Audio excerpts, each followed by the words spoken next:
रामायण केवल एक धार्मिक ग्रंथ ही नहीं है, बल्कि यह मनुष्य को जीवन की सीख देता है। रामायण में जहां भगवान राम को पुरुषोत्तम कहा गया है, तो वही मां सीता की पवित्रता दर्शाई गई है। लक्ष्मण और भरत दोनों ही का अपने भाई के प्रति अथाह प्रेम दिखाया गया है। रामायण के हर एक चरित्र से कुछ न कुछ शिक्षा अवश्य प्राप्त होती है। यदि व्यक्ति रामायण को पूजने के साथ उससे मिलने वाली सीख को अपने जीवन में अनुसरण करे, तो वह एक सफल जीवन व्यतीत कर सकता है।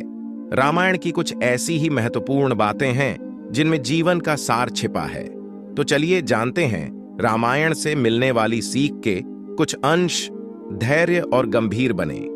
रामायण में भगवान राम, माता सीता और लक्ष्मण जी तीनों ने ही 14 वर्षों तक विपरीत परिस्थितियों में भी संयम के साथ समय व्यतीत किया। रामायण की इस बात से सीख मिलती है कि व्यक्ति को हर परिस्थिति में संयम बरतना चाहिए।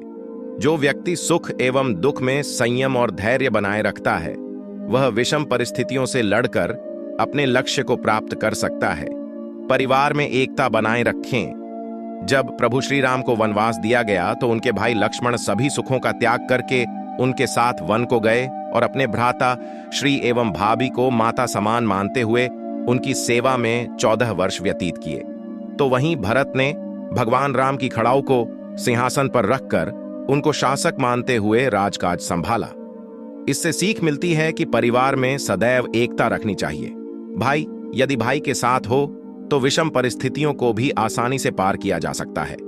इसलिए परिवार में प्रेम और एकता बनाए रखने चाहिए। माता पिता की आज्ञा का करें पालन। अपने पिता की आज्ञा और वचन को निभाने के लिए 14 वर्षों का वनवास स्वीकार किया। इससे सीख लेनी चाहिए कि चाहे परिस्थितियां जैसी भी हों, हर संतान को अपनी माता पिता की आज्ञा का पालन करना चाहिए। माता पिता ही इस पृथ्वी पर लाते हैं और आपको जीवन जीने के योग्य बनाते हैं। इसलिए संतान वही योग्य है जो अपने माता पिता का ध्यान रखें और उनकी आज्ञा का पालन करे। माता पिता के आशीर्वाद से कठिन परिस्थिति में भी सफलता प्राप्त की जा सकती है। एकता में शक्ति। जब रावण ने माता सीता का हरण किया, तो राम जी उस समय अपना आत्मविश्वास नहीं डगमगाने दिया। उन्होंने सभी को एकत्रित करके समुद्र पर सेतु की निर्माण किया और रावण का वध करके माता सीता को वापस लाए। इससे सीख मिलती है कि यदि योजना बनाकर एकता के साथ कार्य किया जाए, तो कठिन से कठिन कार्य भी पूरा किया जा सकता है और लक्ष्य की प्राप्ति की जा सकती है।